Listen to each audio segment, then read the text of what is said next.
नमस्कार मित्रांनो, बघा टीईटी 2021 ला आलेला प्रश्न आहे. खूप सोपा प्रश्न आहे बघा. काय, दोन अंकी समसंख्यांची बेरीज किती? म्हणजे जेवढ्या दोन अंकी समसंख्या आहेत त्यांची बेरीज किती? मित्रांनो, आपल्याला दोन अंकी समसंख्या लिहायला लागलं तर आपण कशा लिहितो? क्रमाने लिहितो. मग क्रमवार संख्यांची बेरीज करताना काय करतो आपण? त्यातली पहिली संख्या लिहितो, शेवटची संख्या भागिले 2 करतो. त्यानं आपल्याला त्याची सरासरी येते आणि त्याची बेरीज काढायची, म्हणजे किती समसंख्या आहेत तेवढं गुणायचं.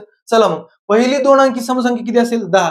आणि शेवटची दोन अंकी समसंख्या किती असेल? 98. कारण 100 जर घेतलं तर ती 3 अंकी होती. बघा, ही 98 झाली, भागिले 2 करूया. बरोबर. आता गुणिले करायचं. किती किती समसंख्या आहेत? किती दोन अंकी समसंख्या आहेत? बघा, 1 ते 100 मध्ये आहेत 50 समसंख्या. बरोबर का? त्यातल्या पहिल्या 4 ज्या आहेत त्या 1 अंकी आहेत आणि 100 कशी आहे? 3 अंकी. त्या पहिले 4 आणि 1 100 सोडून द्यावं लागेल. किती राहिल्या मग? 50 मधून 5 गेले 45.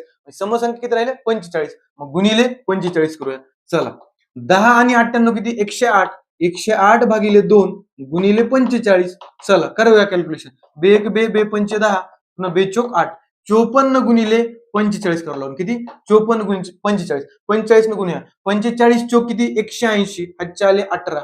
45 पाचा 225. 225 आणि 18 किती? 243. म्हणजे किती आलं उत्तर आपलं? 2430 आपली बेरीज येईल. म्हणजे पर्याय क्रमांक 4. धन्यवाद.